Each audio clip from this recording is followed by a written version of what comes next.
Bonjour et bienvenue au Studio Ray Cosmos dans lequel nous recevons aujourd'hui Benjamin Blandin qui est doctorant en géopolitique, consultant également basé en Asie, c'est ça? Oui, tout à fait, à Singapour et en Malaisie. On va parler de l'équilibre Chine-Taïwan. Avec ces perspectives, évidemment, on s'inquiète, il y aura peut-être une guerre. Alors d'abord, quand on regarde les dernières années, comment la puissance chinoise a pu évoluer?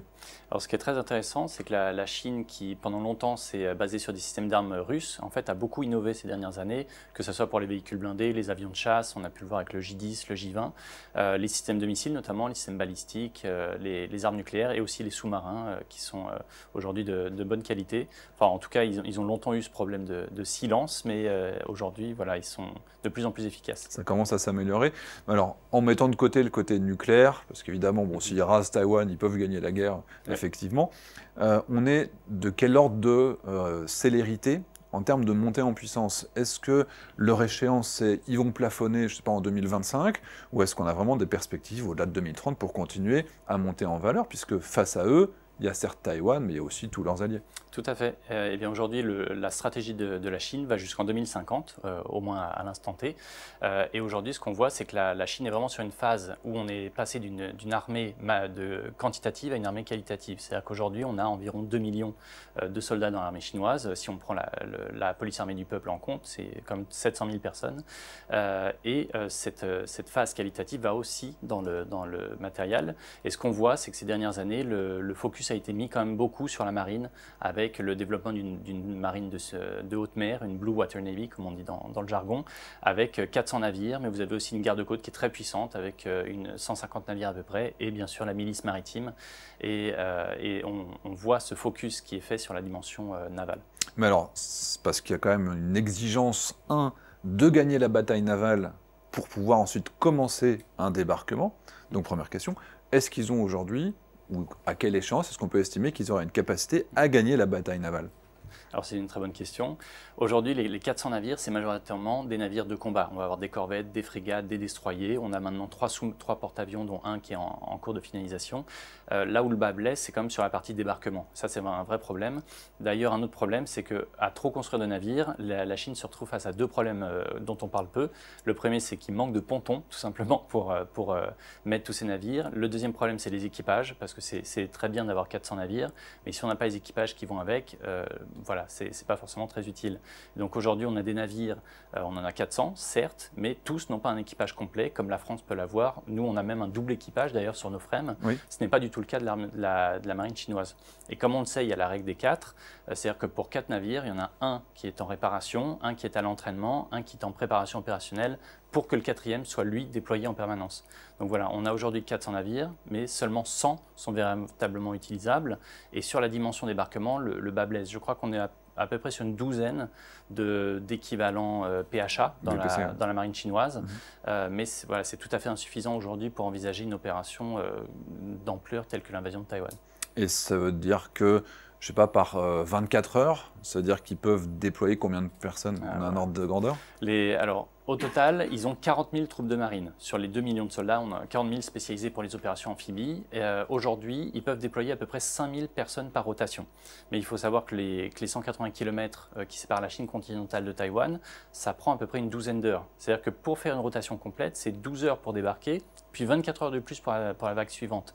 Donc en tout, il faudrait à peu près 5 à 6 jours pour faire un débarquement des 40 000 Marines. Sauf que l'armée de Taïwan, c'est quand même 130 000 hommes. Oui. Donc voilà, rien que ça, je pense que ça permet d'éclairer le sujet. Donc 40 000 face à 130 000 hommes, même s'il y avait un soutien aérien qui était important. Et pourquoi pas de troupes aéroportées? Parce qu'il n'y a pas que la marine, ils peuvent envoyer des parachutistes.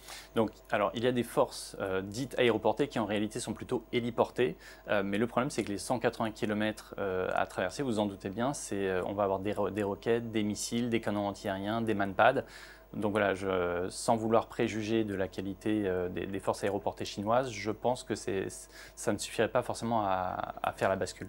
Et donc, justement, on a parlé de la Chine qui monte en puissance. Est-ce que la défense taïwanaise monte avec la même vitesse?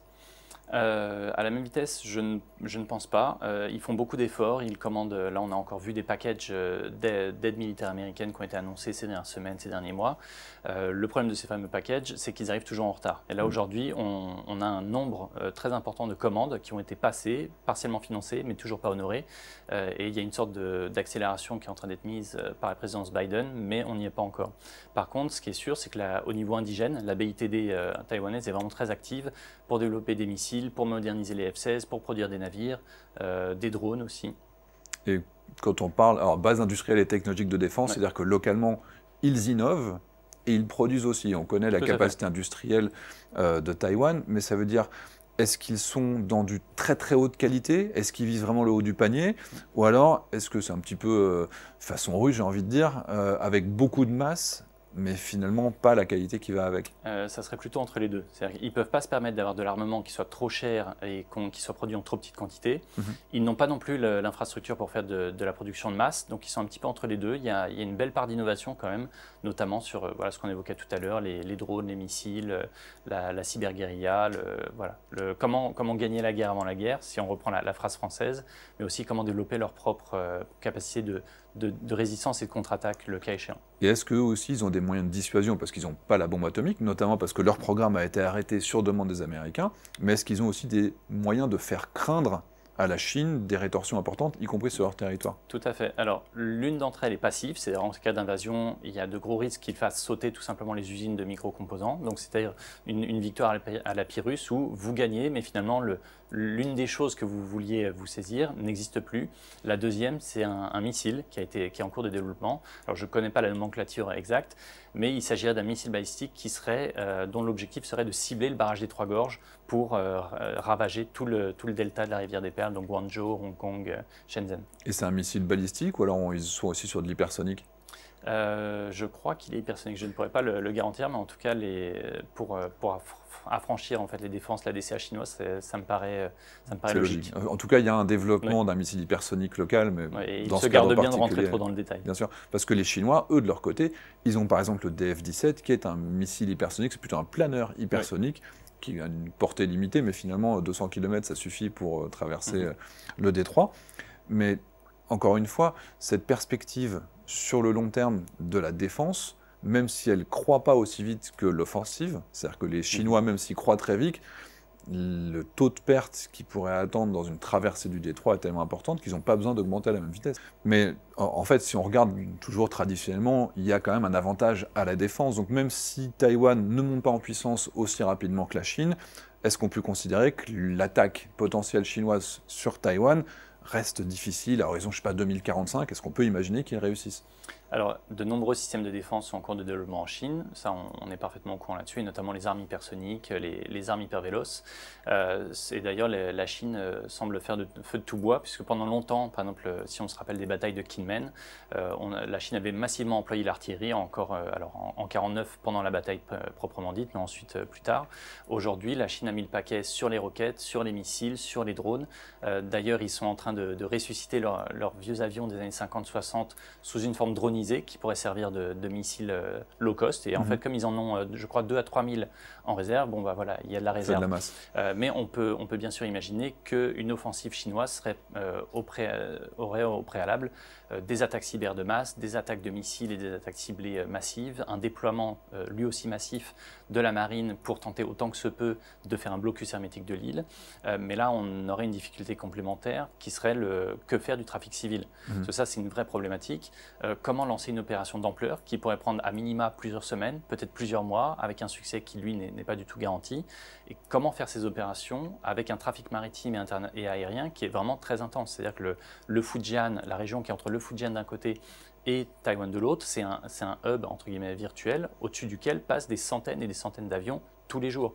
Le détroit de Taïwan, ce sont des centaines de navires par jour qu'il traverse. Pour avoir discuté avec des gens, des personnes qui travaillent dans le secteur du transport maritime international, les sociétés d'assurance, clairement, ne couvriraient pas les navires qui emprunteraient le détroit. Et donc, que faire? Et ça, c'est un sujet qui est, pour ainsi dire, pas abordé par la Chine et aussi par les experts internationaux. que faire, comment détourner ce trafic, comment sécuriser les navires. Et ça, c'est encore au-delà des questions de si le Japon et éventuellement les Philippines bloquent les détroits qui contournent l'île. Donc voilà, il y a une multitude de difficultés pour la Chine. Parce que les alliés de Taïwan pourraient empêcher la Chine de faire un blocus autour de l'île? Alors le mot allié, c'est peut-être beaucoup dire. Ce qui est sûr, c'est que les Japonais ces dernières années ont créé des bases de missiles intercepteurs dans les îles Yonaguni, qui sont à proximité de Taïwan. Les Philippines ont signé avec les Américains l'EDCA+, donc l'accord qui permet d'avoir des bases, 9 bases au total à disposition des Américains. Et voilà, on peut quand même penser que si ces deux pays-là n'interviendraient pas de façon active, au moins ils pourraient intervenir de façon passive en interdisant le passage des navires chinois autour de l'île. Et à défaut d'options militaires, est-ce qu'on peut imaginer d'autres types de pressions politiques ou encore une fois un blocus économique contre Taïwan qui ferait qu'à la terme il serait obligé de céder? Alors l'option politique est très intéressante.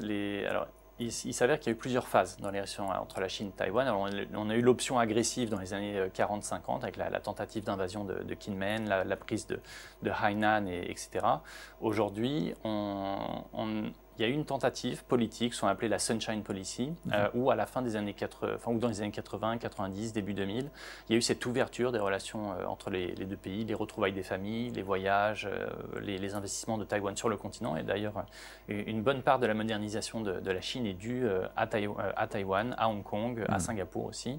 Et puis finalement, l'arrivée au pouvoir du parti, le PDP de Tsai Ing-wen, a un petit peu refroidi les relations, c'est le moins qu'on puisse dire. D'autant qu'on a eu une quatrième crise du détroit de Taïwan pas plus tard qu'en 2022 avec le passage de Nancy Pelosi sur l'île, qui n'a pas manqué d'être observé de près par la Chine. Donc aujourd'hui, on a cette multiplication des exercices navals, des tirs de missiles, des infractions à l'ADIS de Taïwan par l'aviation chinoise. L'ADIS, c'est la zone de défense aérienne. Exactement, zone d'identification aérienne. Donc, au moins pour l'instant, le rapprochement politique semble compromis. Ça ne veut pas dire que la situation ne peut pas évoluer dans ce sens à l'avenir, mais pour l'instant, on est plutôt sur une période de tension qui devrait encore se poursuivre sur plusieurs années. Et quand on regarde la politique taïwanaise, parce qu'on dit toujours, oui, en Ukraine, il y avait des pro-russes et des anti-russes. En réalité, ils étaient tous pro-ukrainiens, mais avec des tendances un peu différentes. Globalement, est-ce qu'on est sur une situation dans laquelle la population, il y a une part des Taïwanais qui sont rattachistes, c'est-à-dire qu'ils veulent redevenir chinois d'une manière ou d'une autre, ou alors dans tous les cas, ils veulent rester sur une situation où ils sont à distance, voire même clairement de l'agressivité? Alors sur la fin de la gouvernance du Kuomintang, le KMT, fin 90, début 2000, on avait une part de la population de plus en plus importante qui envisageait relativement sereinement un rattachement éventuel avec une forme d'autonomie à la Chine. Aujourd'hui, c'est clair, c'est net, on a une majorité de la population qui est pour le statu quo. C'est-à-dire qu'ils connaissent les risques de prendre l'indépendance. Ils connaissent les risques aussi du rattachement à la Chine, avec l'exemple de Hong Kong. Ouais. Donc aujourd'hui, l'opinion qui prédomine, et je crois que ça a été très bien expliqué par Antoine Bondaz, l'opinion qui prédomine, c'est vraiment le statu quo. Donc l'option politique, ce serait pas d'obtenir un rattachement politique de Taïwan, ce serait peut-être un effondrement économique en organisant un blocus autour de l'île? Ce qui est sûr, c'est qu'en ce moment, la Chine... Alors, là maintenant, au moment où on se parle, et il y a quelques temps, a organisé plusieurs mesures d'embargo, c'est-à-dire interdiction des croisières, on arrête de donner des visas pour les touristes chinois pour aller vers Taïwan et dans le sens inverse, des mesures administratives et aussi des embargos sur certains produits alimentaires sous couvert de mesures phytosanitaires. Donc voilà, la Chine a le bras long quand il s'agit de choisir des mesures de rétorsion, mais pour l'instant, ce n'est pas l'intérêt de la Chine de ruiner Taïwan. Alors, si on revient maintenant sur le sujet de base, c'était aussi le regard de l'évolution de ces deux pays vis-à-vis du conflit entre la Russie et l'Ukraine. Alors déjà, quelle position ont pris chacun des acteurs vis-à-vis des deux belligérants? Alors, officiellement, la Chine, je vais commencer par la Chine est officiellement neutre. C'est-à-dire qu'elle prétend ne soutenir aucun des deux camps. Ensuite, dans les faits, ce qu'on observe est très différent. C'est-à-dire que la Chine soutient au moins, alors pas via des systèmes d'armes, mais en tout cas l'économie chinoise fonctionne à plein régime pour soutenir la Russie dans tout ce qui est matériaux de construction, matières premières, machines et autres. Mais elle ne va pas, voilà, il y a une frontière qu'elle ne s'autorise pas encore à franchir, qui est celle de livraison de systèmes d'armes. Alors des gilets pare-balles, je crois qu'on a pu le voir. Des systèmes de vêtements pour l'hiver. Des visions nocturnes, voilà. Tout ce qui est non létal, on a pu voir des drones civils, preuves, évidemment. Tout à fait, avec DJI notamment. Côté taïwanais, c'est radicalement différent. C'est-à-dire qu'on va avoir le gouvernement, mais aussi la population qui est vraiment clairement, nettement pro-Ukraine. Le gouvernement taïwanais a fourni des aides financières à l'Ukraine, aide humanitaire. Je crois qu'ils ont livré 600 ou 800 drones aussi pour les forces armées ukrainiennes. Il y a des volontaires taïwanais aussi qui sont engagés dans la Légion des volontaires internationaux, mais pas de système d'armes. Donc de ce point de vue, sur ce seul point technique, il y a un accord entre guillemets entre les deux pays. Et est-ce que, je parle de doctrine générale, mais on voit bien que la Russie n'a pas été en mesure d'atteindre les objectifs stratégiques qu'elle pourrait avoir en Ukraine, pas de renversement du gouvernement Zelensky, pas de réussite même de prendre ne serait-ce que le Donbass. Donc est-ce que le volontarisme militaire expansionniste chinois vis-à-vis de Taïwan, est-ce qu'il est remis en cause par cet échec russe ? Alors, dans l'immédiat, non. Officiellement, en tout cas, non. Ensuite, dans les faits, on pourrait nuancer plus. Ce qui est sûr, c'est que la Chine, autant que Taïwan, observe vraiment de très près ce qui se passe en Ukraine.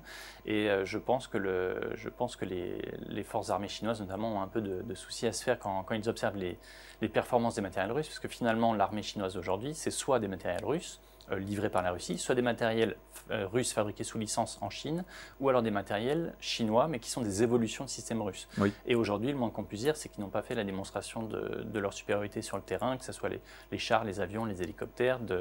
Alors j'ai moi-même créé cette base de données sur OSINT, sur les livraisons de matériel, et sur les pertes aussi. Et voilà, quand on observe les chiffres annoncés par Oryx notamment, on est sur 3 à 4 000 blindés perdus, plus de 10 000 3 à 4 000 tanks, oui. Une dizaine de milliers de véhicules blindés. On est, je crois, à 115 avions et 115 hélicoptères de perdus. Oui. Et quand on parle de pertes, c'est pertes au combat, mais aussi pertes en accident, pertes par les drones, notamment, qui sont, je pense, pour Taïwan, une source d'inspiration toute particulière. Et d'ailleurs, on le voit aussi, même la Chine a annulé des négociations, par exemple, pour l'achat du Kamov 52.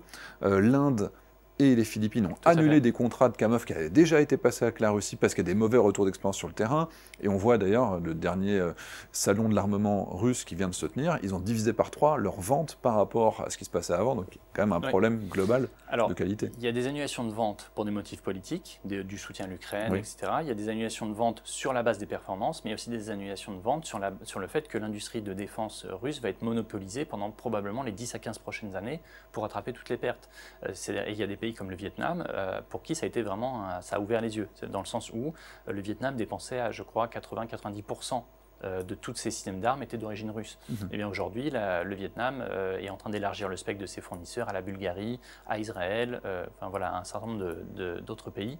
Et l'impact va être très, très dur, je pense, pour les décennies à venir. Sur des années et des années. Ouais.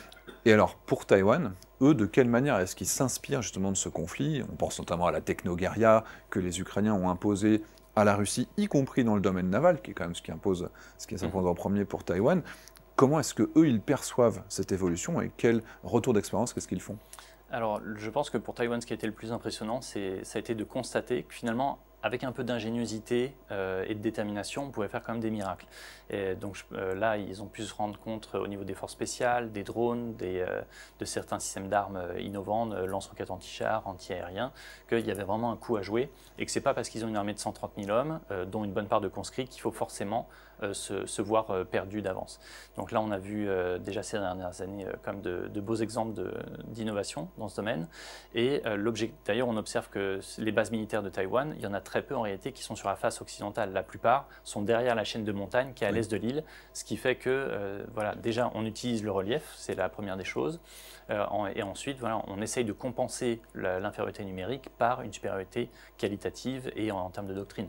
Et en termes de type d'armement, les Taïwanais, est-ce qu'ils ont eu des retours d'expérience? Est-ce qu'ils vont s'inspirer des bonnes pratiques ukrainiennes qui leur ont permis globalement de maintenir une présence, ou en tout cas d'empêcher les Russes de se rapprocher d'eux dans la mer Noire?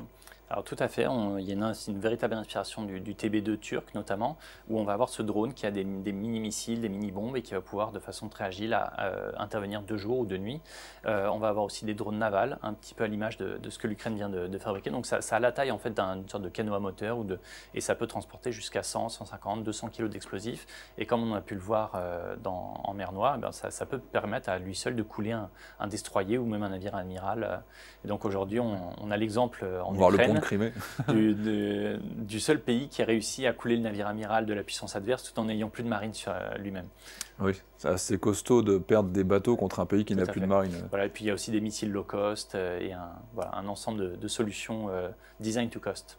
Donc globalement, malgré la supériorité économique, démographique, la taille, la montée en puissance, on peut se dire que les moyens contrebalancer cette puissance aujourd'hui, ils sont quand même du côté de Taïwan, parce que sur le long terme, c'est plus simple de se défendre que d'attaquer. Alors, il y a effectivement ce rapport qui est plus favorable pour la défense que pour l'attaque. Il se trouve que Taïwan a des circonstances qui augmentent encore ce phénomène-là, et des forces armées qui, certes, sont inférieures numériquement, mais avec cette capacité de contre-frappe qui est tout à fait significative.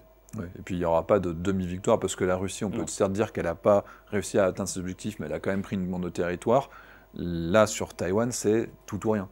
Ah bah, là, pour le coup, pour Taïwan, c'est vraiment la survie du pays qui se joue. Donc, on ne peut pas imaginer d'avoir des têtes de pont chinoises qui perdureraient un petit peu comme ce que les Russes ont fait en Géorgie et où ils ont encore aujourd'hui des bases plus de 10 ans plus tard. Là, c'est vraiment soit le pays est indépendant, soit il ne l'est plus.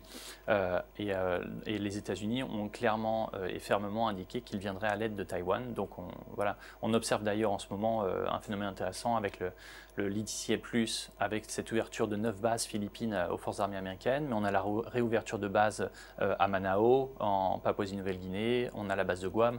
Donc en fait, le dispositif américain, lui, il est clairement en train de se mettre en place. Alors, globalement, ça veut dire aussi qu'avec l'implication des États-Unis, la dimension technologique, la capacité technologique chinoise va rester quand même globalement inférieure au bloc Taïwan-USA pour les prochaines années? Tout à fait. Et d'ailleurs, quantitativement, ce qui est très intéressant, c'est qu'on entend et on lit beaucoup que la Chine aurait plus de navires que la marine américaine. Alors numériquement, c'est vrai.